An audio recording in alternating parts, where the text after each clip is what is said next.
Allah bihi min imsakin bi ma'rufin aw tasrihim bi ihsan. Syahir Aizat bin Abdullah Sani. Saya. Aku nikahkan dikau dengan adikku Alia Najah binti Luqman dengan mas kahwinnya RM300 tunai.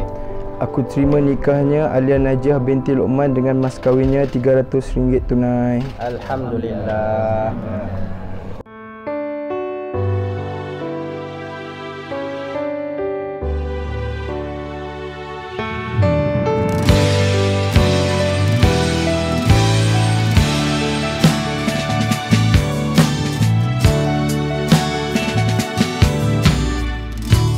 Terasa tak masa lepas ambil nafas tu berat dah?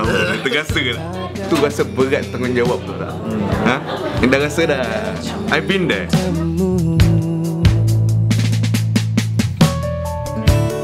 Apakah kita akan bersama?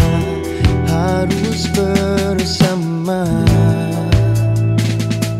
Semua indah kan berarti rasa hati lagi.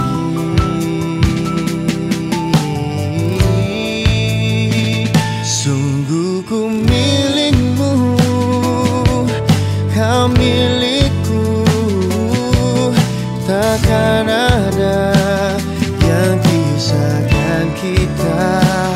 Ku mampu bertahan, cepat atau lambat mampu bertahan, sempurna oleh waktu. Alia dan Syahir, ini pesan daripada Acu. Kahwin ni bukan seronok dua orang saja tau. It's the whole family. Belah Syahir pun ada family, belah Alia pun ada family. So sama-sama bagi sama rata tau. Sambut ganti baru.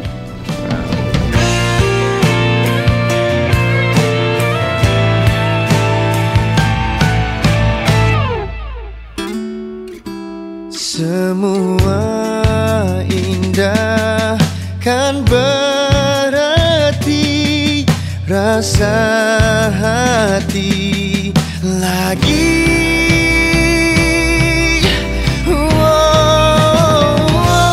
Tahniah adik kami Alia Najah binti Luqman dan pasangannya Syahir Aizat. Kalau kau pukul adik aku pukul kau. Gangster sangat tu. Dan kita ku mampu bertahan, cepat atau lambat mampu bertahan, sempurna oleh waktu.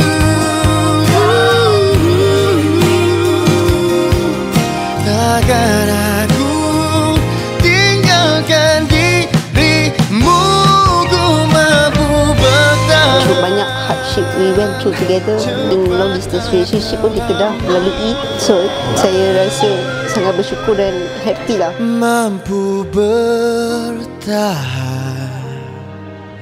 sempurna oleh waktu.